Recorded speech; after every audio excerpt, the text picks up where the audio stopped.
खोप नायक अर्थात् भक्तपुरका नेता भनी प्रख्यात देसार थरका नेवार ललितपुरको चापागाउँका मुख्य बासिन्दा मानिन्छन्।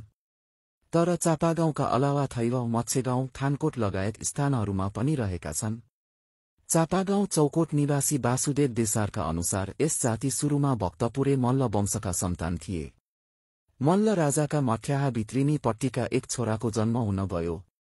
भक्तपुरमा नै राखी छोडे विवाहित रानीका तर्फबाट भएका सन्तानले राज्य नपाउने र ज्योतिषलाई देखाउँदा मठ्याहा पट्टीका छोरा मूलमा परेको भनी निर्क्योल दिएपछि बच्चालाई बज्रवाराहीको जङ्गलमा फ्याँक्न ल्याएछन्। भक्तपुरे मल्ल राजाले मठ्याहा पट्टीका भए पनि सो राजकुमारको रेखदेख गर्न 8 जात च्यामे, पोडे, खड्गी, श्रेष्ठ, कर्माचार्य, कुस्ले, कारणजित र जोशीलाई चापागाउँ लगिएको बताइन्छ। ती भक्तपुरे राजकुमारलाई देशवाल, देशका रक्षक भनियो। सोही देशवाल अपभ्रंश भई कालान्तरमा देसार हुन गएको हो। देसारलाई खोपनाय भनी सम्बोधन गर्ने परम्परा कायम रहेको छ।